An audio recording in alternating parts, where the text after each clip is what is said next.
This is the Relevant Podcast.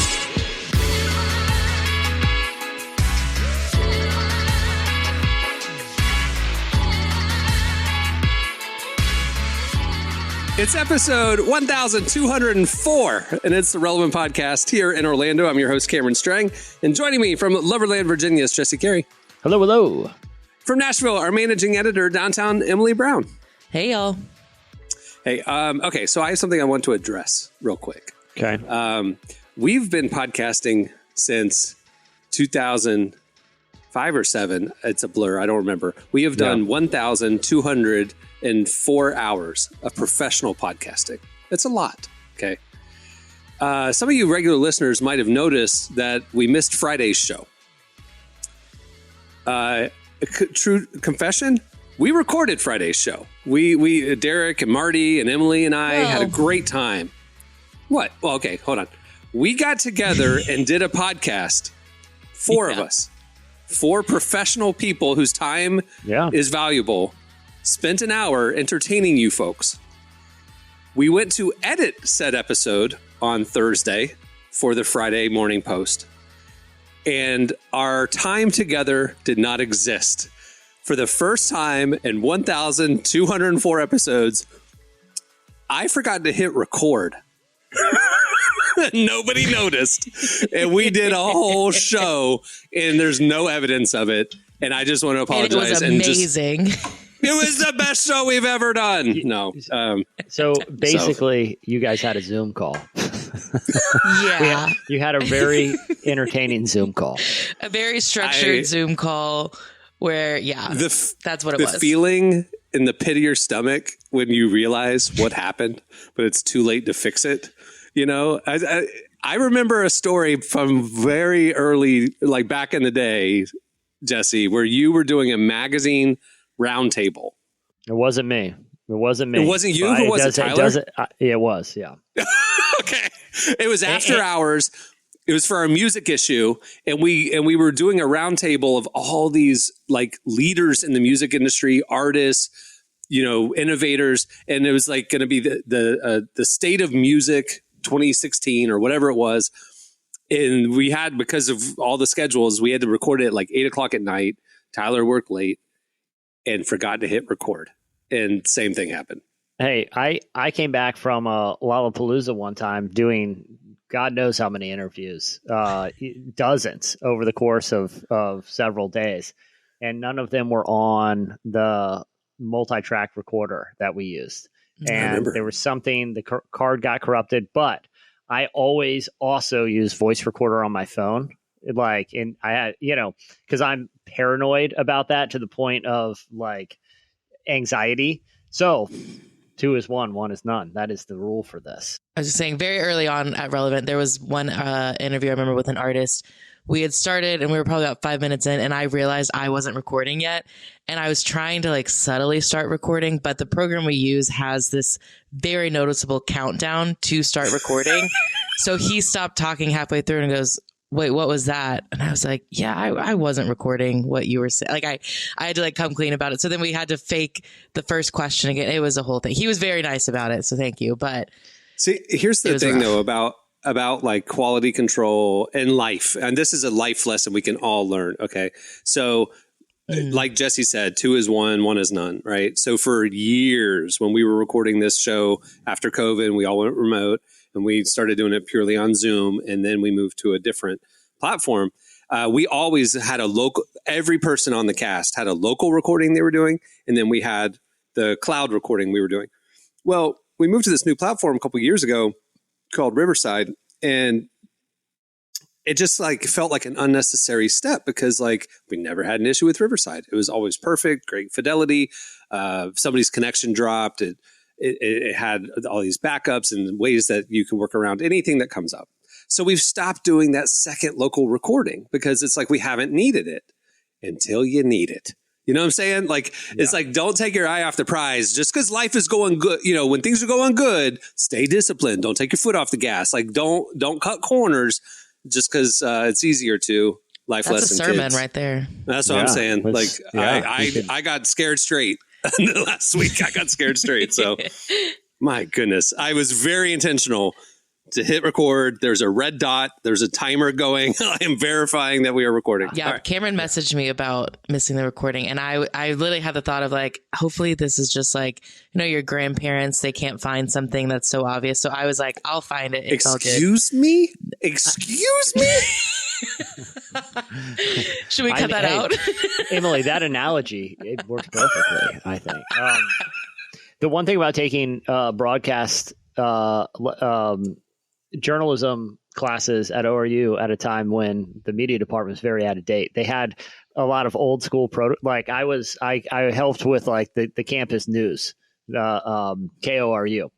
It was broadcast only on campus. Fired. I did get fired. I got fired from a couple positions in the media department, but that one, while I was there, they would all. I actually got pushed at that one to floor director because of my appearance. But anyway, they took me off camera. Oh my gosh! I was wondering what you meant by that. Like they wanted a very good-looking floor director. And no, you're saying you were too ugly for TV, so they took you off camera. Ugly? That's so mean. It was because I wouldn't cut my hair, and I just refused. And but anyway, they would say, it was before it was, you start rolling. Camera 1, do we have speed? Camera 1 has speed. Control room, do you have speed? Camera 2, do you have? And you had to do verbal. Everyone had to confirm that they were speed. That's the industry term for recording, and that has like stuck with me forever. Like, okay, we got speed. We're good. But it still happens. It happens, Well, thankfully I can confirm control room has speed right now. We are 7 minutes into a very good recording, and it'll only get better from here. Speaking of which, actually, it really will. Our guest today is a big deal. Dr. Francis Collins, if you don't know his name, well, number one, that says you're not smart. But number two, if you don't know his name, he is on the Mount Rushmore of 20th century and 21st century faith leaders. You'd go, C.S. Lewis is up there, N.T. Wright's up there, Dr. Francis Collins is up there. He is singularly one of the most respected scientists in the world. He was the founder of the Human Genome Project. He was the head of the National Institutes of Health for a very long time under multiple presidents. He just recently retired from that. But he is a very bold, outspoken faith leader, a Christian, which is a very unique convergence of worlds. There has increasingly become a chasm between you're either pro-faith or you're pro-science. And I don't understand that. And Dr. Francis Collins is a preeminent leader in both scenes and really trying to change the conversation around the intersection of faith and science. He founded an organization or co-founded an organization called BioLogos, which is founded to talk about that there really isn't a discrepancy between what the Bible teaches and what science has taught us. And that honestly, their work has deeply impacted my own life, my own worldview. So I have huge respect for our guest today, and I'm excited for you guys to hear this conversation. Now, who did the interview? I did. Okay. But we talked about it beforehand because I was like, don't botch this. We get one shot with Dr. No Francis pressure. Collins. I would literally. He was like, you called me a grandpa. You called me a grandpa. I'm going to say, don't botch it. You would never botch it. You're a great interviewer. No, we really did talk about. We don't usually talk about the interviews beforehand, but I called her. I was like he's a big deal. What are we going to talk to him about? You know what I mean? Well, I can't wait to hear the interview. And Emily, you don't have to give too much away, but I think I would have also been tempted because lately there's been a lot of sicknesses going around and it is impossible to get a doctor's appointment. Like, it's week, you're weeks out here. Okay. Even a telehealth is tough. I don't know if you guys, there's stuff going around. I haven't been to the doctor in 20 years. He may still be the director of the National Institutes of Health. He mapped the human genome. Well, either way, he's held a lot of prestigious medical positions. I would have been like, Dr. Collins, real quick, before we get on, before we have speed. Yeah, I have this mole, and I have you here. I think it's getting bigger. It's a dark around. Can I just pull up the camera real quick? I just want a quick diagnosis, and then we'll jump into the interview because it's impossible to get a telehealth with a dermatologist these days. It seems like at your position, you could you don't want to go on WebMD because it's going to say you have brain cancer or something. You know? Well, that's why I'm asking. That's why I'm asking you, Dr. Collins, because I read some concerning things on WebMD. So if you could just set my mind at ease real quick. He was real nice. He probably would have And done then it. his eyes just get big. He doesn't say anything. He's like, oh, when you show it to him. Yeah. Have you ever done a telehealth appointment when you actually were sick, though? Have you guys done one of those? Yeah. Okay. Oh, yeah. I had one a couple years ago. It was like, I think it was during COVID because I couldn't go into my doctor's office, but I was pretty sure I had strep throat. And so I was calling just to kind of get like something prescribed. But the telehealth doctor, she made me get so close to the camera so that she could see my throat. So it was so funny. But I was working for my parents' house. My mom had to leave the room because she was crying, laughing at me, just like pretty much just trying to like stick my tongue out at the camera. Like it was such a bizarre experience. It kind of turned me off from telehealth doctors after that because I was like, this doesn't seem like a real diagnosis. See, I got to be honest. Like, I don't know why they're even making us go in anymore. I mean, it's one thing if it's like a skin thing or something. You that might have needs to feel physical. a lump.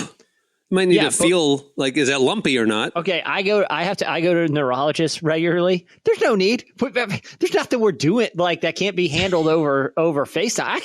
You don't even need to see me.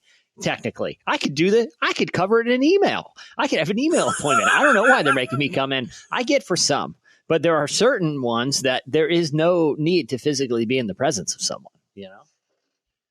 Anyway, maybe. If you have Dr. Collins' phone number, my neurologist is moving to a different practice. And I've been having these weird dreams lately. I just text him, hey, what do you think these are? What do you think you start sending him pictures of moles and stuff. Just weird. Yeah. I did ask him what he's working on now because he was in his lab when we talked. And I was like, can I ask, like, what are you working on? He's working on a cure for like a super rare disease that someone has. Yeah. And he's like, we're pretty close. And we'll probably, he said the name of it and I had never even heard of it. And I was like, oh, okay. And it was towards the end of the interview. So I was like, well, I'm going to let you go cure that disease. You have a good day. We'll talk again soon. Well, listen, if he's working on that, he can definitely help out with this little sore I got under my tongue. That is annoying the heck out of me every lunchtime. Yeah, I'm sure he's already in the lab. While you're in there, just throw this on under the microscope. Let me know. Once you get once you get the team to circle up real quick, get real close to the camera because this is. I got something to wow you. I was eating sunflower seeds a couple weeks ago, and ever since then, right under here, I don't know. He's literally curing diseases, leading he is the most he was the most important doctor in America, literally for decades, and. When I was out at a BioLogos gathering in San Francisco 10 years ago, I mean, it was, again, worldview changing. It was, my understanding of creation theory and science and stuff was greatly deepened and expanded. Anyway, last night we were there. He picks up an acoustic guitar and starts leading worship. I'm like, this is the most important one of the most important scientists in the world. And he's literally leading us in worship right now. It was just, the man is one of my heroes. He's unbelievable. Yeah. I won't give it away, but at one point he does talk about how for him science is a way to worship God. And I was like, that's a really beautiful way to see his work. So it's a very good conversation. And just to confirm, you did have speed, correct? Yeah. We'll find out. Unconfirmed. Unconfirmed. Anyway, would it be cool if he picked up the guitar in addition to leading worship? He's like, real quick, there's a cover of a Darius Rucker song. Let's go, everyone. Here. Wow, he knows some modern country. What if he just wanders around the room while he's singing and playing the guitar and just kind of tap somebody on the shoulder hey, get that mole looked at. And just kind of he's doctoring and worshiping. The same time. I love how we've pretty much restricted his medical knowledge to basic dermatology.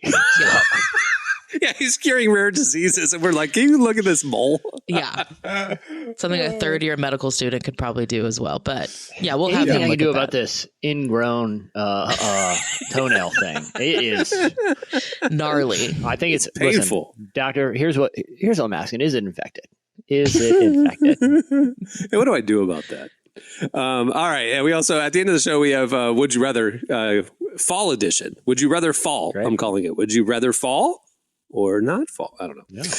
And stay tuned right now. Up next, it Slices. Like it's a bad joke.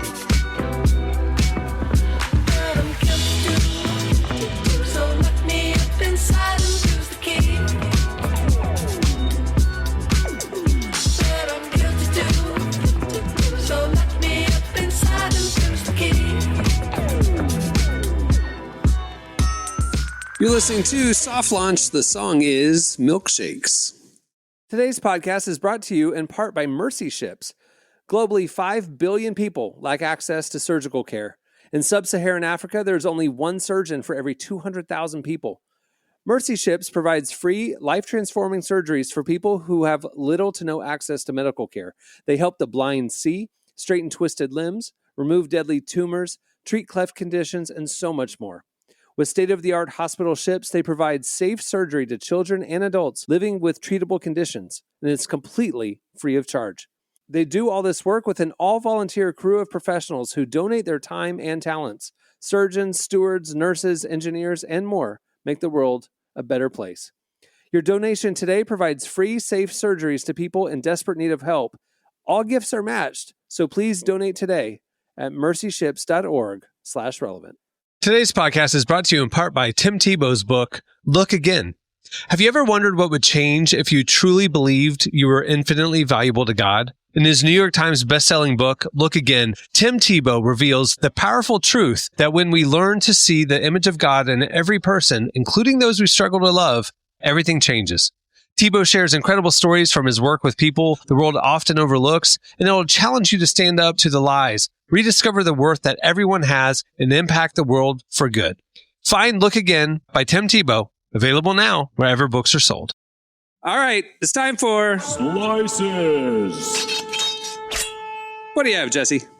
All right, so the game plan was to come in today and talk about a very inspirational story about NBA player A.J. Griffin, who this week announced that he was planning on leaving his career in basketball to pursue full-time ministry because he recently, came to faith, and it has been so life-altering. And I wanted to talk about that. But then, as we were about to sign on, I one of my tabs was open to YouTube, and I saw a thumbnail of David Blaine covered in bees. So I'm changing my slice. I'm going to share. Let me share real quick, guys. Hold on. Oh my God. Can I screen share? Yeah. Please. Yeah. Guys, we're calling an audible on the slice here. David Blaine has a brand new show, and I want to talk about it. It's called Do Not Attempt. And yes, at one point, he seems to be covered in bees in it. I'm going to start playing this in the background. There's no audio necessary here, guys. The magic genre has really evolved. It used to be restricted to stage magic. Then we got going to street magic. There's a whole show on Netflix that's prank magic. Okay. This show that's going to be I on thought of you when Geo. I watched that. I was like, I bet Jesse loves this show. Yeah, I do. This show is a whole new genre of magic, travel magic. Okay.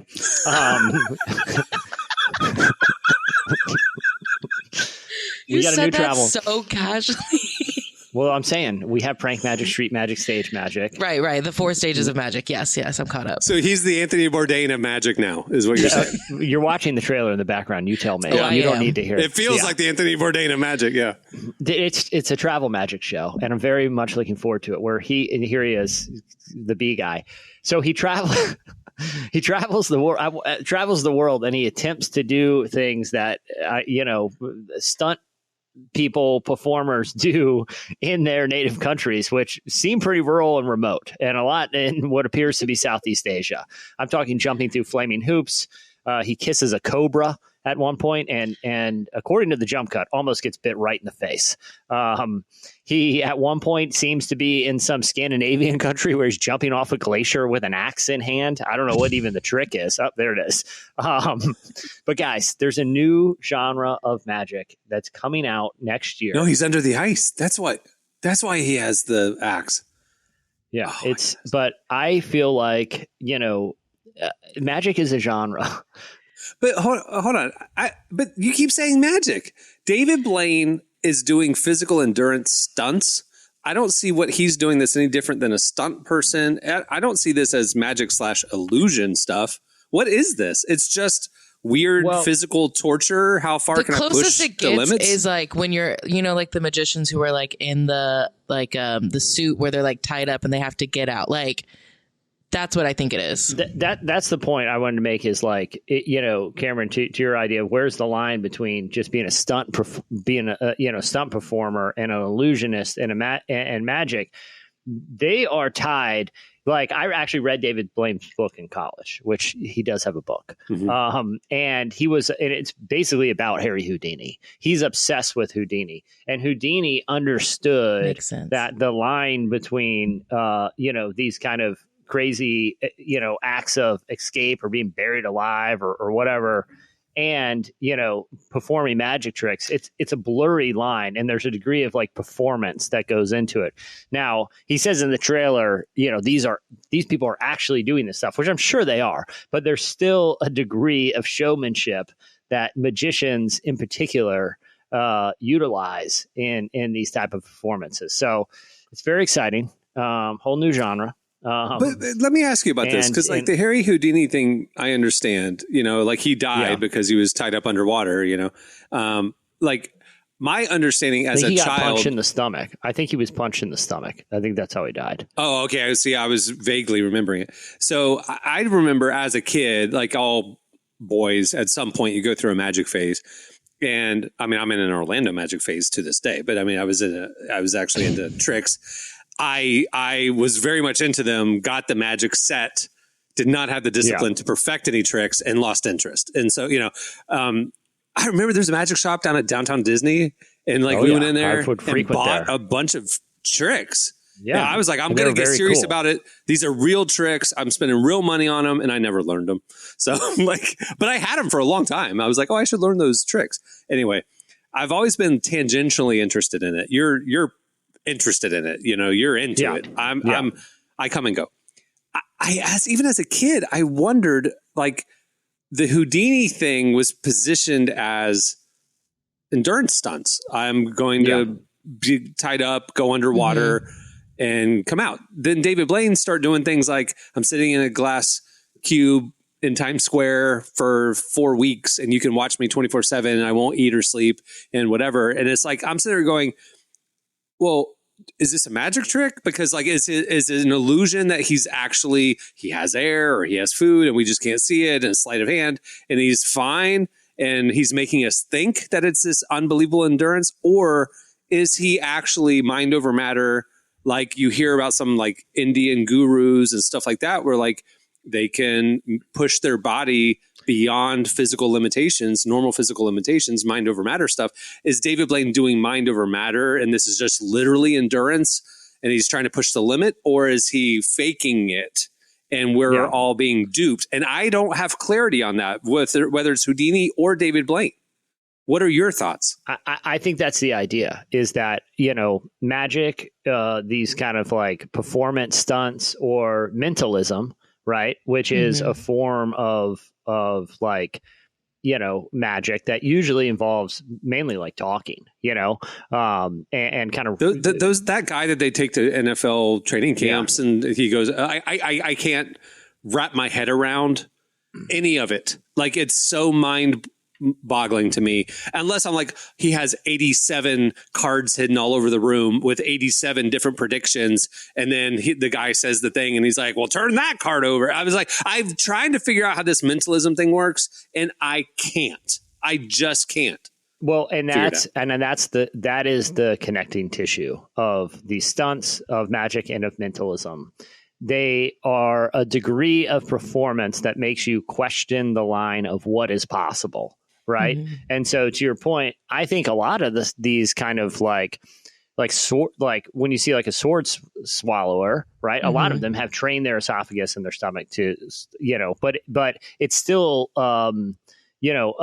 associated with magic. But I think the point is, maybe there are times when there's a degree of showmanship that embellishes the real physicality of what's happening in these stunts, but I think the idea is it doesn't really matter, because it's like those guys aren't actually reading people's minds, but you still don't know how they do it. And I think that element of uncertainty is kind of intentional. Does that make sense? Yeah. I just, when I'm watching David Blaine cover himself in bees, or real bees, swim into a frozen river, trap himself in the ice, and have to escape, I'm like, that's not magic. That's just a stunt. And that that to me isn't connected to mentalism or illusion. To me, that's just like you have a mind over matter thing. You can slow your heart rate down. You can, you have figured out how to contort your body to exceed normal physical limitations. But like, to me, that's not magic. What are you doing? What is this? Why are we watching you do this? I don't know. You're into the David Blaine thing more than I am. Because I want to be tricked. I don't know if we watch the same trailer just now in silence, but I do agree with Jesse. Bear Grylls. It looked like Bear Grylls, like going around the world and just like jumping into rivers and stuff. No, there's no wilderness. There's no wilderness involved here. These were like civilizations. Yeah. Give me a mentalist and street magic any day of the week over David Blaine sitting in a glass cube in Times Square for 4 weeks. I don't know. That's not magic. I'll take the glass cube. I got nothing but time. I'm here for it. I mean, Mr. Beast does lame versions of this and gets 200 million people to watch it. Like, give me David Blaine. And he's not a magician. He's just a YouTuber. You know what I mean? Like, he's not presenting. I think he's a villain, actually. It's turning out that way, isn't it? You seeing the tides are turning against Mr. Beast. Yeah. He's kind of always had that vibe because it's like, it is very interesting the things he does. Like, didn't he do one where it was like you had to be buried alive or something like that recently? I can't remember what it was. Yeah, I saw that one. Yeah. And it's just like, we're getting really close to actually killing someone for money. And like, it's... You know what's happening with his upcoming show, right?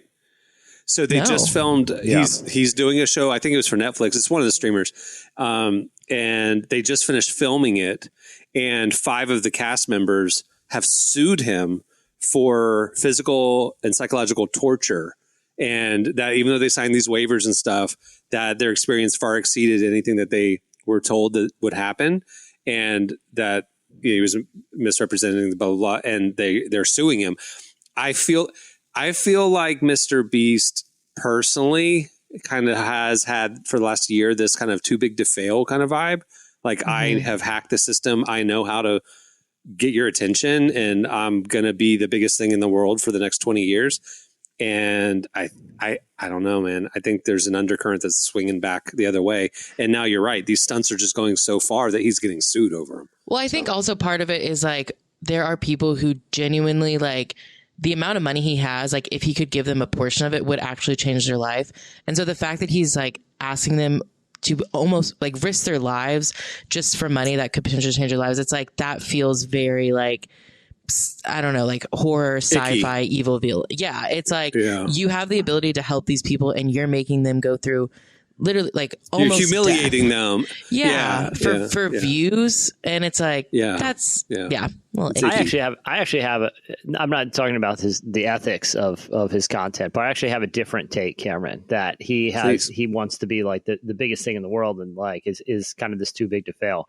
And I could be completely wrong about this, but I have a theory that someone who works in the YouTube space probably knows that it could all go away in one update of the algorithm, right? I mean, and I think no one is more attuned to that than someone like Mr. Beast. And he just is doubling down every time because he doesn't know when all of it goes away.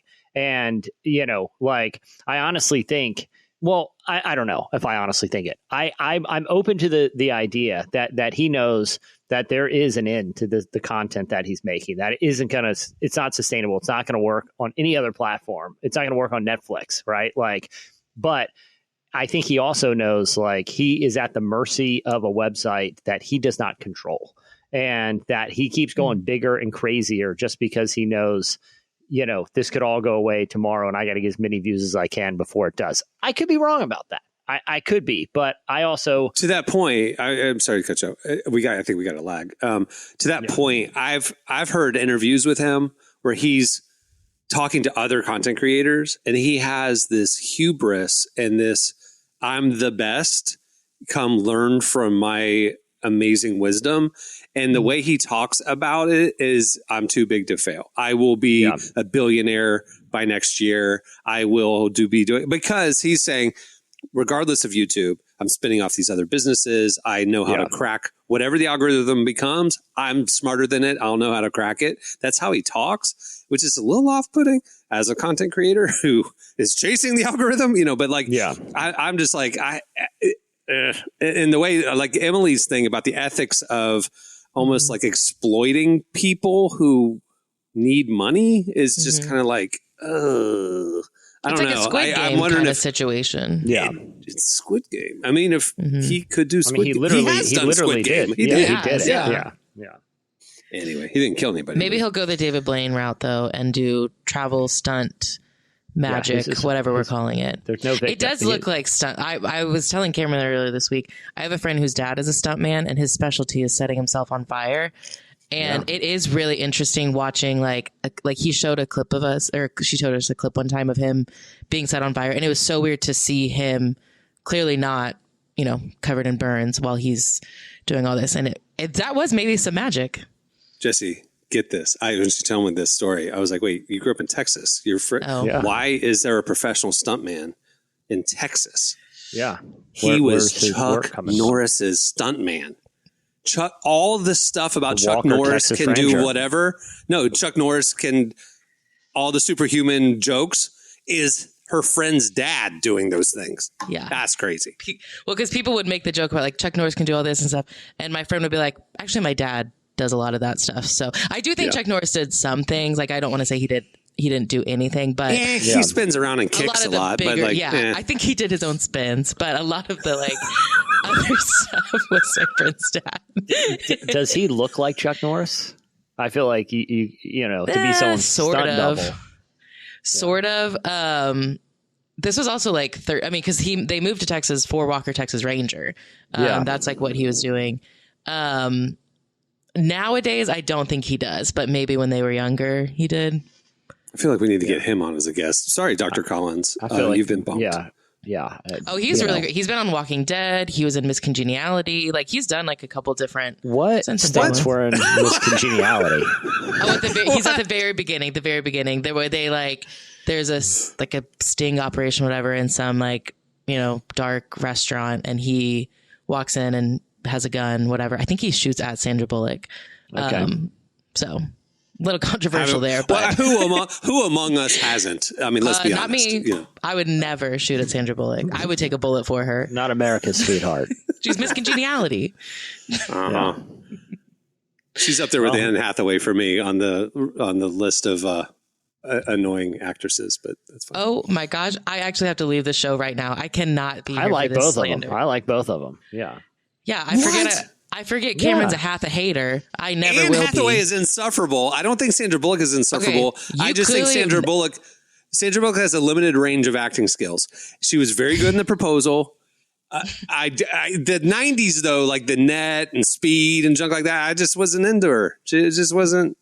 I don't know. This feels blasphemous, honestly. Like, I can't believe you're saying this. You've clearly never seen Miss Congeniality. I know you haven't seen Princess Diaries because you wouldn't hate Anne Hathaway if you'd seen that.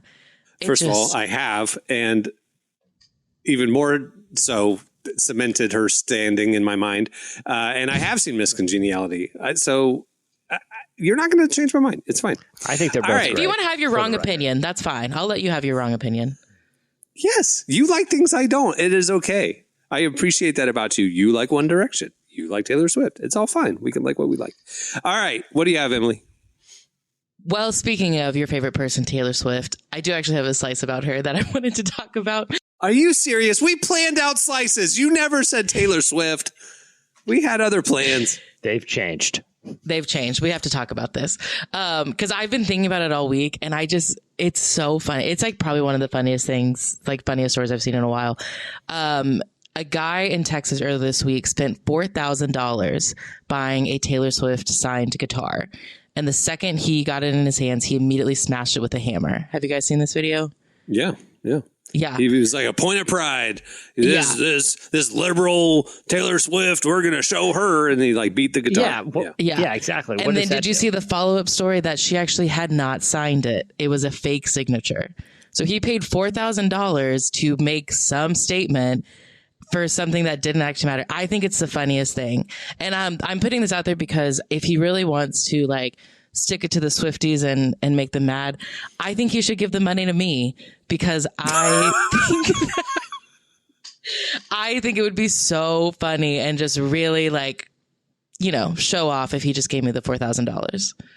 It's like when people like burn books or whatever, or like burn an athlete's jersey, That's the athlete's like, you bought my jersey. Yes, like, that's and now what's so funny to me. You're performatively burning it. Like, this affects me zero, right? It actually helps me because one of my jerseys sold, like, why does Taylor Swift, why would she care that a guitar that was going to be sold to some stranger anyway was sold to some lunatic who decided to spend his money to break it, It was sold for like a charity too. Like, the money was going to, I think, like a Boys and Girls Club or something. So it's like, why are we making this weird political statement that's like supposed to help charity?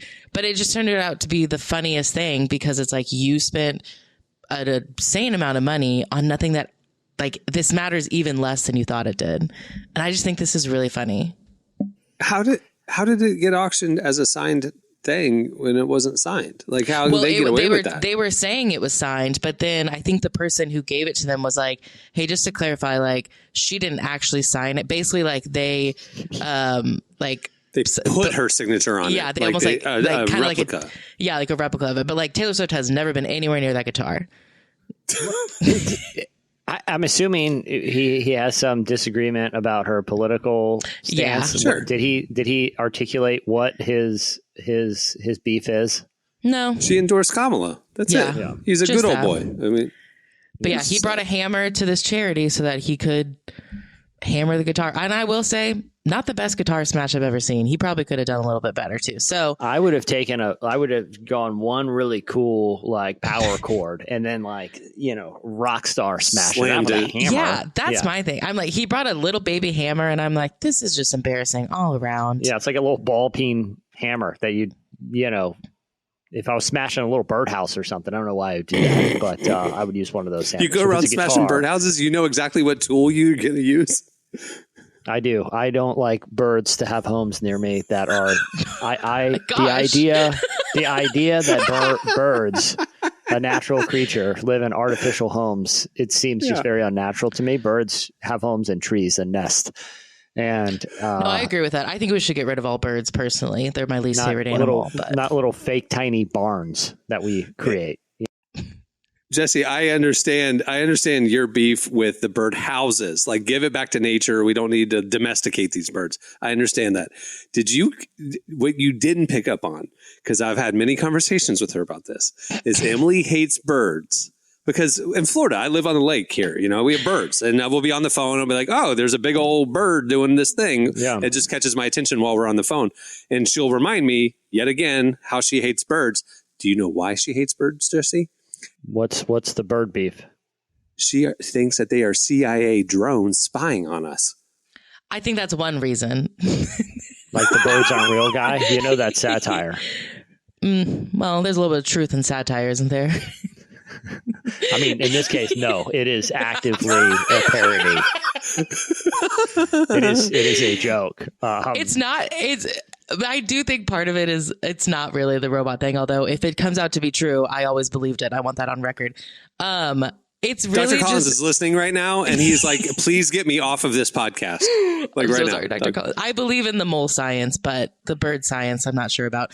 They're little disease-carrying rats that fly around. Like, literally, what good are they doing? And then they're baby dinosaurs. They're not rats. They're dinosaurs. It's amazing. I think they're closer to rats, personally, but they're just gross. I also have a lot of beef for them because when I was 16, I went to lunch with my friend, and when I came out, I had so much bird poop on my car. It was like actually insane. I couldn't see out the front window. So I think they know that I hate them. So we have like an ongoing beef. Don't ever cross paths or make a crow angry. I'm being serious. Like, if you see a crow, just go the other way with your issues with birds. Anytime I see a bird, I try to avoid it. Well, not out of fear, out of pure hatred. If you want to get freaked out for real, go down the wormhole of watching crow videos on YouTube. They are so stinking intelligent, and they hold grudges. So, okay, what about anything I just said makes you think I want to watch videos of crows? Just to know what you're up against. Because you need to know your enemy. Good. But teams watch tape to prepare for the next game. You got to watch the crow tapes so you can prepare for avoiding crows. You do not want to he'll sniff out your bias against him and wreak havoc on your life. They are vengeful. No, I think he knows that I could take him. No, you could not defeat a crow. I gotta send you guys hold on. Give me 1 second. I gotta remember what this thing is called because you make me watch a bird video. It's not a video. It's a hold on. I will say a lot of people in my life know that I hate birds because I actively talk about this. My nieces and nephew knows. I'm going to share with you guys something. And I recently discovered this animal. And it's weird. New animal. Yeah, it's new to me. Did Dr. Collins discover it? Because he does things like that. He discovers cures, animals, the whole thing. I don't think he would discover a bird. He and I had a kindred spirit. He knows not to talk about birds. Hold on. Let me pull this guy up here. This is an animal. True. That's a new That's animal not true. I discovered. Hold on. I'm going to find another That's one. Photoshop. That's AI. Nope. There's no way that's real. Nope. Hold on. I'm going to show you another one. Give me 1 sec. I went down a rabbit hole of these things the other day. I feel like I have seen this before. When you went down the rabbit hole, you found this animal in the hole. Yeah, and I promptly left the hole. Wait, what is the animal called? It's called a harpy eagle. Hold on, check this out. All right, everybody, look up harpy eagles right now. Google it. If you're listening on your phone, look at first video, monkey killer. Yeah, they kill monkeys. I forgot to mention. That is not true. That is not true. Oh my goodness. That thing is as large as a human. And it has a horrible face. Who's hates birds, okay? And if you saw that thing staring at you, how terrified would you be? Have you seen those Australian bats that are like 6 feet tall? Oh yeah, like the flying foxes. This is the worst episode. Yeah, the flying foxes. The flying fox. We did a whole thing on flying foxes at one point. We did years ago. That was another animal that I discovered. Google flying foxes right now. It's a bat, but it's the body. Face. You know how big? You know how like a bat is rat size, the body part? It's fox size. So think how then proportionally large the wings are. So it's this bat that is called a flying fox. Look at it. No, I'm looking at photos. Yeah. Cameron, imagine if you woke up one morning and this was like it was in a tree branch just staring down at you. It's like a human wearing a bird costume. I know. I would assume I'm meeting God very soon if I saw this staring at me. It's the largest eagle in the world, the harpy eagle. Oh. I know you hate birds, but I recently discovered that one. A lot of people don't know about them, but I do. And I want you to know about them too, and then to haunt your dreams. Okay, so listeners, I know, sorry, we haven't launched video yet, but so look up harpy eagles and look up flying foxes, but don't do it anywhere near bedtime. It's like drinking caffeine. Do it early in the day so it can get out of your system by the time you're trying to lay down at night, okay? Isn't it weird? Isn't it weird, by the way, that like we've all had the internet for a very long time, okay? And we'll still stumble upon weird animals we didn't know were real. You know, like when I was looking at these harpy eagle pictures, I'm like, how did I not know about this until now when I'm just like goofing on the internet? You know, just the earth, man. It's a wild place. It's wild. And we got travel magic. I mean, things are happening, guys. Things are popping. Dude, if you ever disappeared and authorities had to go through your computer and your phone to kind of see the clues of what was going on in your life before your disappearance, your travel search magic, history harpy eagle. would set off so many concerns. They're like any number of things could have led to his disappearance, including abduction by a rare bird. Because I think he was traveling doing one. Magic. Because it sure seems he went looking for one because he Googled where they are and how to get there. And what they eat /bait. All right, so that'll do it rule for it out. These things do kill monkeys. By the way, how horrifying would it be to be in a place where there's wild monkeys and you're like, oh, cool, check out that monkey just hanging out. And it just gets savaged. It just gets ravaged by one of these giant eagles. What would you think is even happening? Do you imagine how horrible the monkey screams would be? And one of those harpy eagles, you'd never recover. You would never recover.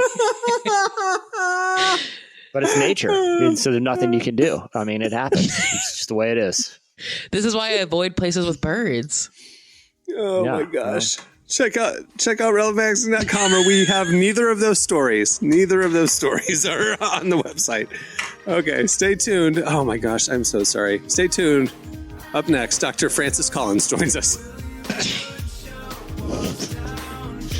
Dr. Collins, I'd like to talk to you about the Harpy Eagle. And He probably discovered it. Do you know this was real? Did you know this was real? Yeah.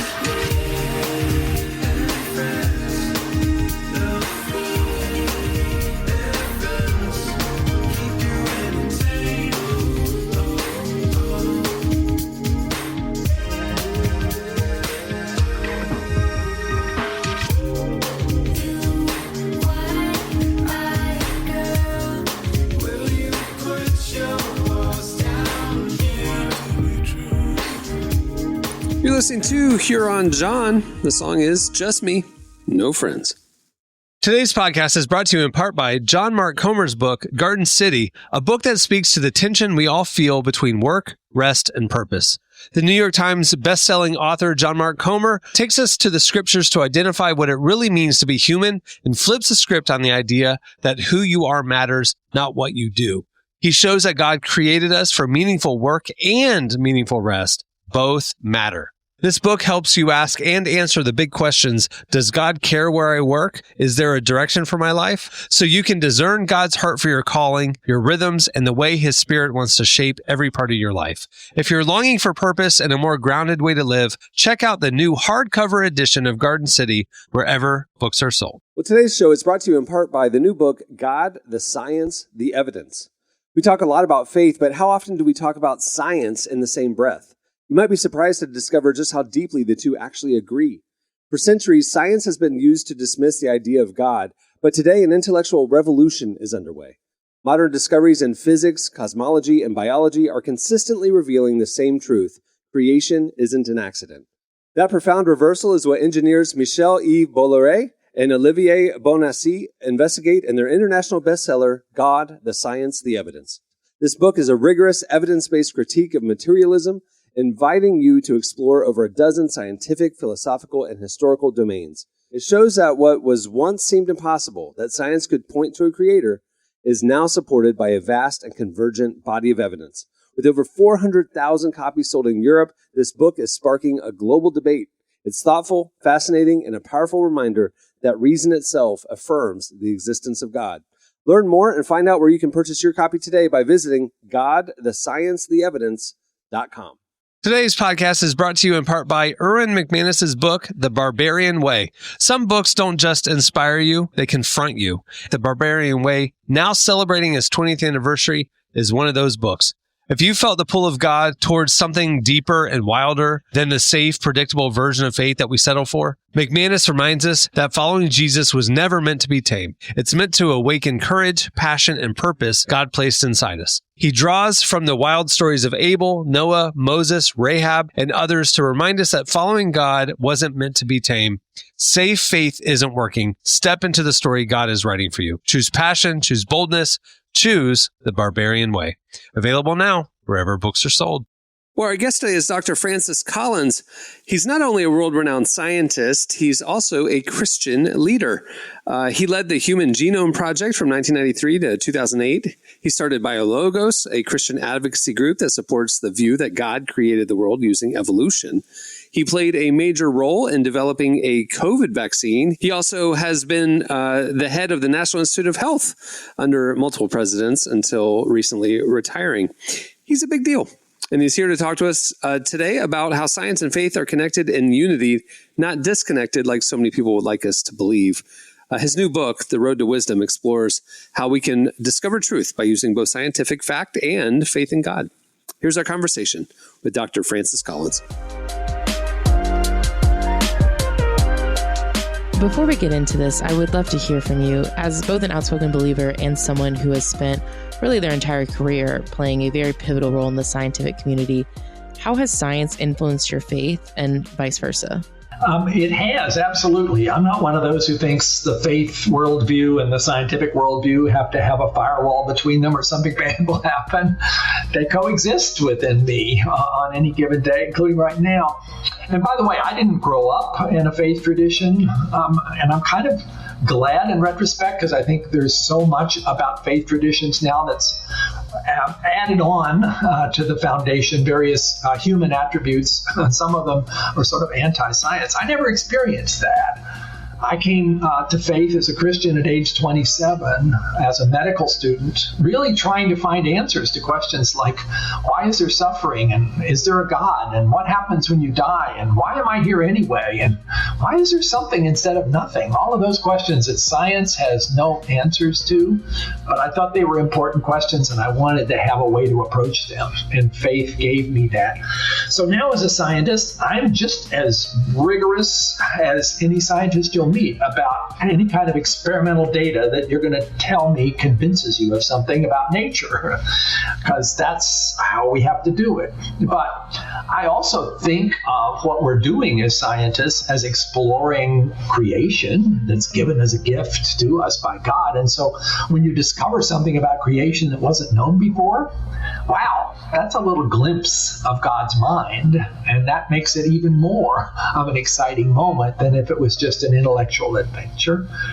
So I think, therefore, science can be thought of not as contrary to belief in God, but actually in a very similar way, almost like worship. I think you could make that case. So for me, as long as you're careful about what question you're asking and which approach fits that, then I've never encountered a conflict between science and faith.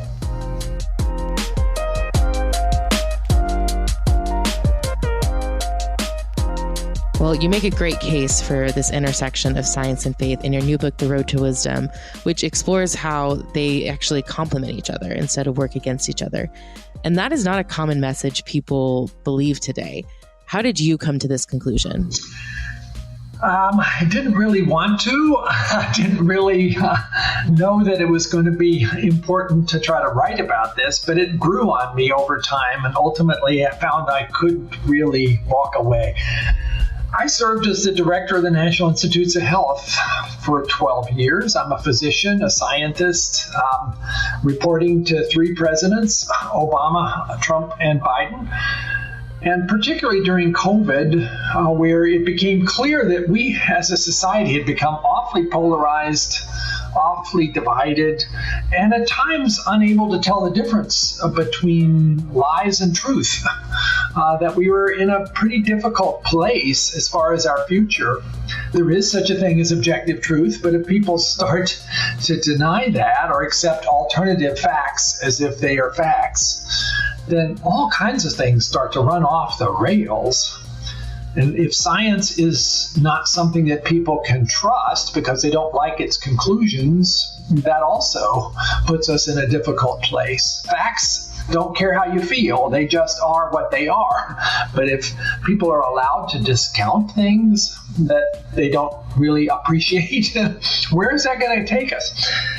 Communities of faith, I would think, ought to be in a very good place to stand against this kind of deterioration of truth and love and concern for each other. But many communities of faith have been caught up in a lot of the same contentious arguments that are more political than they are based on faith. I'm a person of faith, so I grieve a bit about what's happened to my own community in that regard. And we've also really begun to have trouble figuring out what criteria to use to decide whether to trust information or trust a person or trust an institution. And trust in general has been deteriorating rather badly in the course of the last few years. These are not good signs for the most technologically advanced country in the world to be having this kind of confusion about things that are really necessary for us to make progress. Things that I think fit into this idea of a road to wisdom that we all want to be on. Wisdom is not just knowledge. It adds other things like judgments and experience and a moral foundation. But it feels like our collective road to wisdom has had a lot of bumps. Maybe sometimes I feel like we're in the ditch. And so the book was aiming to try first to do the diagnostics of what have we kind of lost anchor to that is really significant, and then what can we do about it?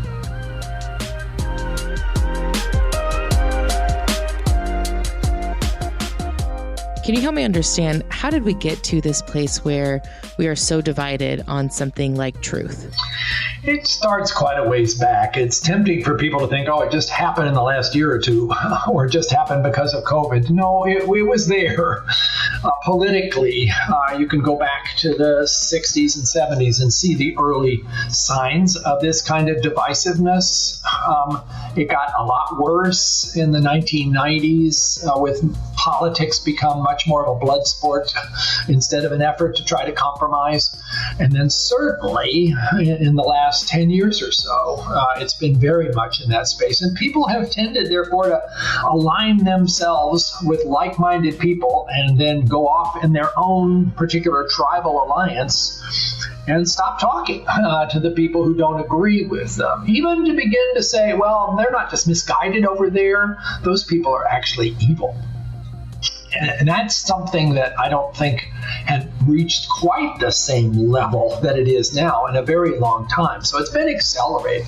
COVID should have been, Emily, a reason for us all to come together. We had a common enemy, and that's what's supposed to deal with the divisiveness. And the common enemy was the virus, but instead it seemed to be used as a way to drive us further apart in terms of people's acceptance of various facts about the pandemic and various implementation of public health measures, which became very contentious, like masking and closures of businesses and schools, and whether or not the vaccines were really safe and effective.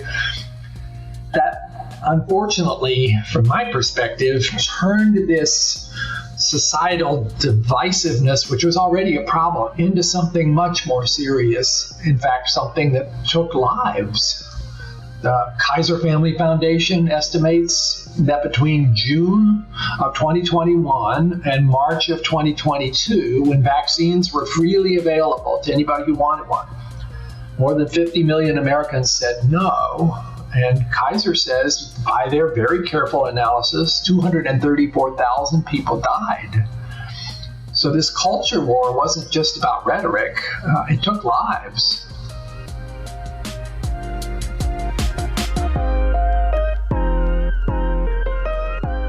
Science in particular has become very partisan and even politicized over the years. When do you think science became such a divisive issue, especially for Christians? It was a little bit that way over the course of the past few decades. I mean, you could say because of the perceived conflict between science and faith perspectives, that therefore communities of faith, if they tended to be more on the conservative side politically, then that might mean that science was less likely to be warmly embraced amongst conservatives. But it was a pretty limited influence. That has gotten much, much worse, and distrust in science amongst conservatives has gone up very steeply. This is really hard to understand on a rational basis. I mean, science is about determining objective truth about how nature works. Why should politics be part of that conversation? But it's almost now as if the Democrats are sort of seen as the party of science, and therefore the Republicans, because they can't agree with the Democrats, have to be the party who questions science.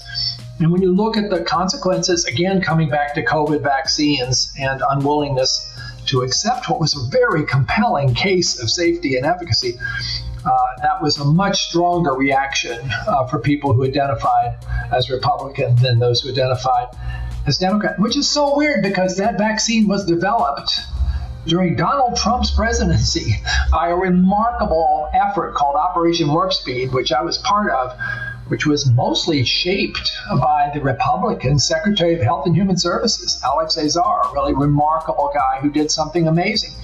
So the Republicans ought to be taking credit for this. Look what happened under their watch. But politics seems to have all kinds of ways to take what should be a sensible conclusion and turn it into something else.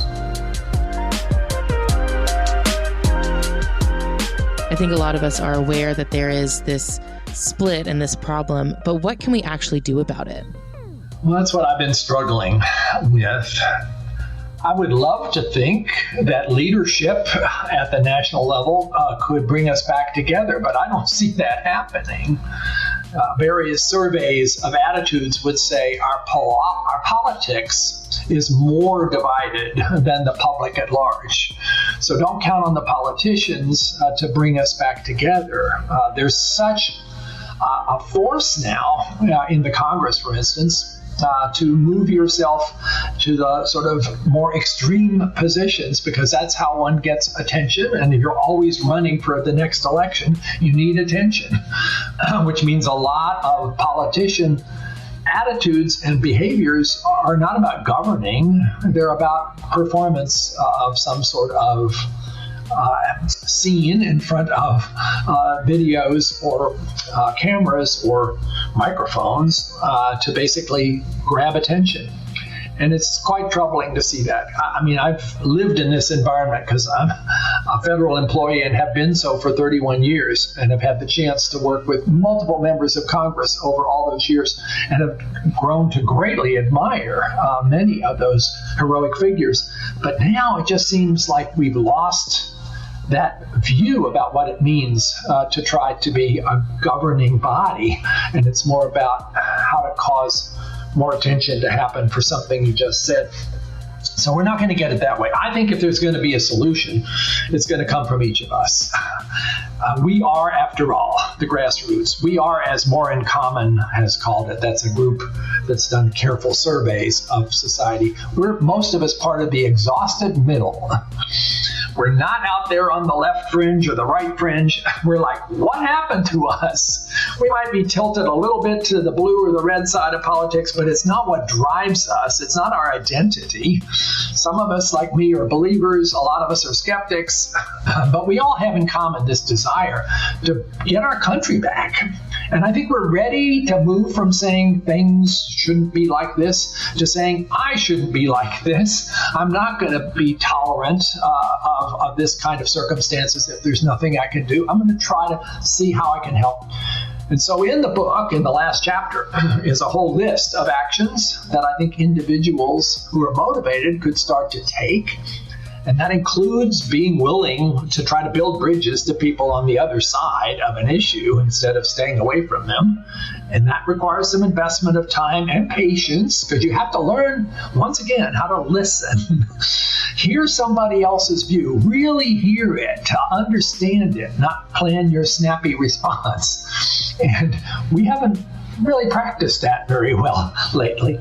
And I think it also requires each of us to do a better job of filtering information that's coming at us and figure out, is that true? Is that based on evidence? And not just taking the latest thing that popped up in social media and decide to spread it around to everybody we know without really being quite sure whether it's true.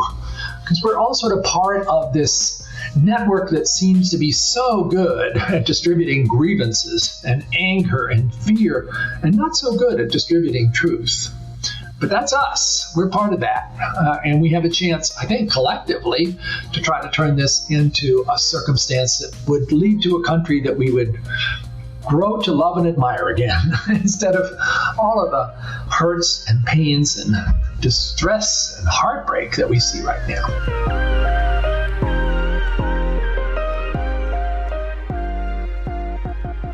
That was Dr. Francis Collins. Make sure to check out his new book, The Road to Wisdom. It's out now. And lit a fire while I waited for more. Now I'm learning and I won't stop. I don't want to go and think about it every day and night. I can't let go. Man, I'm never the same. That's 100 miles an hour on the dirt road right away. So come a little closer.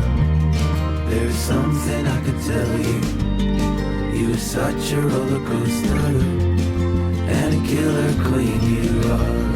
Roller coaster. Well, I don't say no. You're listening to Alana, but there's like an 8, like all an 8 maybe. There's an 8 in there, 8H at the end. The song is something else. The spelling is something else. Well, today's podcast is brought to you in part by the new book, Confessions of a Christian Alcoholic. Author Jonathan Seidel knows firsthand how even believers can get stuck in shame and destructive habits, especially when it comes to one of society's biggest obsessions, alcohol. In Confessions of a Christian Alcoholic, he details his spiral into disordered drinking and shares the 4-step process he eventually used to break free. There's hope for alcoholics who become Christians and for Christians who become alcoholics. Find Confessions of a Christian Alcoholic wherever books are sold. What if you could change a child's life with just $10? Right now, thousands of vulnerable children in East Africa are suffering from jiggers. It's a painful, preventable parasite that burrows into their feet. Soul Hope is the only organization treating it through foot washing, medical care, and durable closed-toed shoes that protect kids long after treatment. $10 may not seem like much in today's world, but when we come together, those small gifts add up to big change. Join the 10 for 10 campaign. $10 protects 10 small toes. Visit soulhope.org/10 to give now. One small gift makes a big difference. Again, that's Soulhope, SOLE, hope.org/TEN. Okay, it's time for Would you rather fall? Would You Rather Fall Edition. Here we go. We got a few minutes here. I'm just going to toss this up randomly. Here we go. Jesse, would you rather lose your phone for a week or lose your wallet for a day? Wallet for a day, no big deal. I lose my wallet for a day all the time. I always find it again, so no sweat. There's tons of times I'm like, Dana, I don't have my wallet. Can you pay for this or can you drive? I have no documentation. Right. Happens Same. all the time. That was one of the biggest benefits of being married was I lost everything every day, and she was very good at finding things. So, Emily, would you rather be able to talk to animals or speak every human language fluently? Every human language, because I think there are certain animals that we should not be talking to, like the harpy eagle. I don't want to talk to him. Oh, I'd Or take her, animals sorry. all day. I'll take animals all day. You want to Dr. Doolittle this thing. You want to be able to command them. Mean, you could ask him a lot of interesting questions. I agree. I probably don't want to know the answer, but I can't help myself, you know. I don't want to know the answer of what a flying fox would say. I mean, those things are, yeah. All right, Jesse, fall-themed one. Would you rather drink nothing but pumpkin spice lattes all fall or eat nothing but candy corn during the season? Is nutrition a concern, or is this like, you know? Oh, yeah, it's true. You might get diabetes. Yeah. I don't know. Yeah, I don't know how, candy corn, I found out, has no actual corn in it. So there's not really, it's not a vegetable. I would take pumpkin spice. I actually wouldn't mind that. If I just got free pumpkin spice lattes all fall, sweet, let's do it. I like candy corn, but one time I tease, I have my friends, I tease. Well, we had some friends who are British and they came over during the holidays or fall and we had candy corn and I was like, hey, look, it's a bowl of British teeth. And I thought they would laugh because they knew the stereotype and they were very offended. Yeah, they were. I remember that. It was. I don't think the British are very unpleasant jokey people. Yeah. No, they were joking. It's just this joke. It was an unpleasant interaction that Cameron initiated. I didn't know. I thought they were all in on the stereotypes. Like Americans are fat and stupid. British people have bad teeth. I thought everybody knew, but like, nope, apparently. Well, it turns out both those are offensive things to say. So. Oh, turns out. Yeah.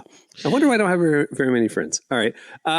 Emily, would you rather eat a Thanksgiving meal every day for a month or eat Halloween candy every day for a month? Halloween candy every day or Thanksgiving meal every day?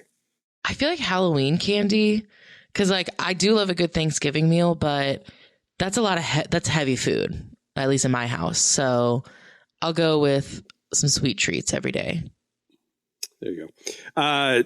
Jesse, would you rather be forced to share a house with a traveling missionary who wakes up at 5 a.m. for prayer or a Christian influencer who vlogs everything you do together? I mean, why would them waking up at 5 a.m. be any inconvenience to me? I mean, they stayed in my Maybe room. they're loud. Maybe they're loud. House? No, I think they crank the worship music. They wake you up, every morning with their prayers. They're out there just hooting and hollering and worshiping. I would definitely take that over the vlogging. That would be my nightmare. A vlogger following me, my literal nightmare. And I've looked at a lot of pictures of harpy eagles. Emily, would you rather host a podcast with Joel Osteen for a year or a co-host with a Christian comedian who's always trying out new material on you, but it's terrible? Well, I feel like I'm already on the second one. But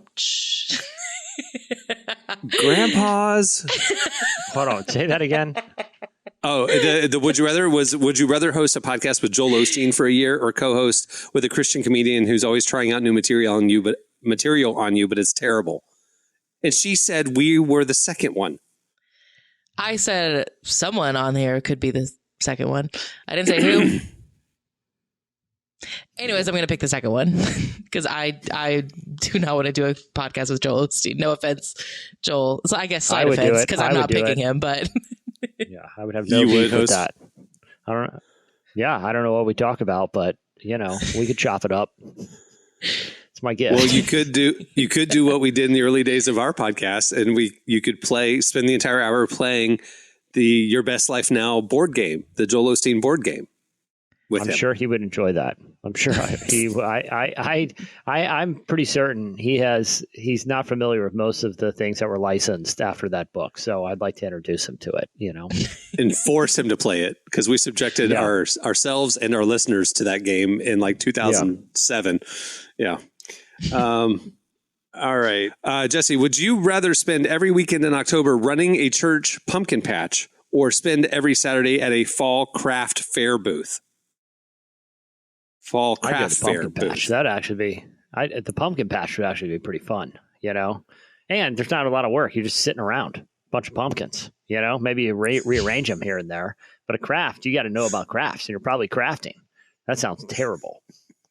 Chilling at the pumpkin patch. Sure. Why not? It's a pleasant little Saturday to me. It's a break from my normal busy routine. All right, Emily, would you rather have the ability to pause time for 10 minutes once a day or rewind time by 10 minutes once a week? Ooh. One's regret, one's, I don't know. What are you going to do when you pause time? Do something shifty? I don't know. I would say, I think I would rewind it, but I feel like I'm assuming it like resets on like Monday night or something like that. I feel like I would use it on a Monday. Like I would do something I regret and immediately use it. And then like later in the week, I'd be like, dang, I wish I had my 10 minutes. I could rewind. Last week, I'd rewind 10 minutes and hit record on the podcast session that we had. Yeah. This makes me sound like a degenerate, but this makes me sound like a degenerate, but I automatically thought about the gambling implications of rewinding 10 minutes. It would be awesome. I would take that. Okay. Jesse, would you rather always know when someone is lying or always get away with telling a lie? Ooh. I'm not comfortable. I feel like I'm a pretty honest person, so I'd rather sniff out the lies than be the uncatchable liar. You're just saying that because you admitted that you wanted to cheat in gambling earlier. There's no lying involved there. That is a supernatural power to roll back time. And if I can do it, I will use it for good, which is in a way in my pocket. It's a victimless crime. Wait, let's talk about this. Is time travel magic? Like, is that the same thing in a way? What? It's not real. No, travel magic involves going to really cool places. Now, time travel again. The first thing I think of is basically the subplot of Back to the Future too, of how I could use this for financial gain, and just is what it is. Or I would wait to see the outcome of a game, rewind 10 minutes, and place the bet knowing the outcome. That's what I'm saying. That's how I would use it. Do that a few times, build up to huge winnings, and never have to work another day in your life. Or do it every week. You got it 10 minutes a week. True. Emily, would you rather give up listening to music for 6 months or give up binge watching TV shows for a year? Ooh, that's tough. I think I would give up binge watching for a year. Just because I listen to music, like I do binge watch probably more than I should, but I listen to music a lot. And I think I need it more than I need binge watching. I can also just play like episodes of The Office in my head. I've seen them so many times. I'm the opposite. I would give up music as much as I listen to music. I would give up music so I could keep TV. Or I would Speaking cheat. of binging, last night, Jesse, have you seen this Netflix comedy? No One Wants This. I haven't It's seen Kristen it yet. Dude, I watched it last night. It is one of the best shows that's come out. So good. Years Is and years Adam and years. Brody in that? No. Yeah. He is, yeah. Okay. I've been And meaning Kristen to Bell. watch it. Yeah. I want to. Watch it with your wife. It is lovely. It is It funny. made me believe it's in love witty. again. It's Oh, so wow. good. It's wonderful. It's a a series truly wonderful show. or a movie. Series. 10 episode series. Okay. 10 But they're like half-hour half episodes. an hour. Yeah. Yeah. Yeah. I'm in. I've heard good things. It's a weekend burn. You and Yeah. Dana would love it. It's fantastic. I'm in. And it's really funny too. That's the other thing too. It's charming and sweet and really witty. I'm in. It's good. Yeah. All Adam right. Brody. Adam Brody. Didn't you love Adam Brody because of a show he was in back in the day? I never really watched Oh, his the stuff. OC. What was he in? The OC. Yeah, I never. He was. watched it. He was in the OC. Who's Seth Cohen? Yeah. Okay, Emily, would you rather attend a youth group lock-in every weekend for a year or only listen to 2000s era CCM for the next 5 years? And we're not talking, we said this as CCM. That's contemporary Christian music. That's not cool emo, you know, that's, you know, this is the pop stuff. 2000s era. 5 years. 5 years is a long time to listen to it. To only listen to that. I think I would I'd do a youth group lock-in. I'd have fun. I'd mess with the kids. It'd be great. That's what I'm saying. I get to do the youth group lock-in. That sounds like those were awesome. It's true. Yeah. I was using AI last week. We were doing a youth group lock-in kind of nostalgic listicle on the site. Yeah. And our designer wasn't available. So I was going to do the graphic. And I was like, how do I show a nostalgic youth group lock-in? And I was like, I can't just steal somebody's photo off the internet, you know? And so I was like, oh, I'll use AI. So I went to AI and like typed in like all these different descriptors of what to show. It came back. AI's perception of youth group lock-ins in the 2000s is very, very disturbing. I mean, there's like very dystopian things that were going down And as we broke down the photos. Yeah.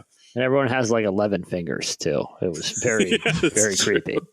We ended up killing off the article because we couldn't do a graphic. I think the article could just be, here are 11 things that AI thinks the 2000s youth group was like, you know, and just into the dark psychology of AI. You know. Emily, there you go. Yeah. Let's do it. We can do it. Okay, well, that'll do it for Would you rather fall? Well, before we wrap things up, I want to thank Dr. Francis Collins for joining us today. Make sure to check out his new book, The Road to Wisdom. And for more of that conversation, check out relevantmagazine.com where we have posted the full transcript. There's a lot more that we weren't able to air on the show today. It's awesome. Also, while you're at the site, make sure to check out Relevant Plus. It's the best way to experience our content. You get ad-free, unlimited reading at the site. You get the beautifully designed digital magazine. Also, you get this podcast ad-free and more. We've got more in the pipeline.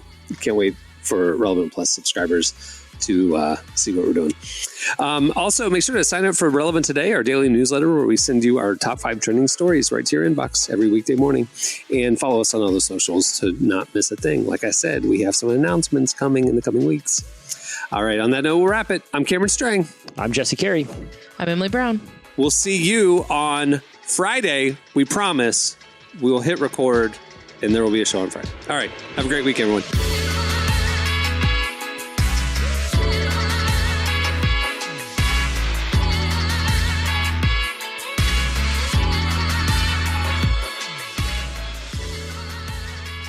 Check out our features, interviews, and news updates every day at relevantmagazine.com. And make sure to follow Relevant on Facebook, Twitter, and Instagram for the latest. For more great podcasts, browse the shows on the Relevant Podcast Network, which you can find at our site. And while you're there, don't miss the all-new era of Relevant Magazine.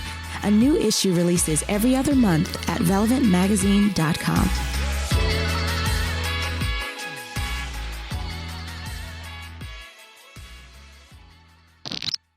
What's the bird beef? Relevant Podcast Network. Time is precious, and so are our pets. So time with our pets is extra precious. That's why we started Dutch. Dutch provides 24/7 access to licensed vets with unlimited virtual visits and follow-ups for up to 5 pets. You can message a vet at any time and schedule a video visit the same day. Our vets can even prescribe medication for many ailments, and shipping is always free. With Dutch, you'll get more time with your pets and year-round peace of mind when it comes to their vet care. Go to Dutch.com to get vet care that is always there for just $92 a year.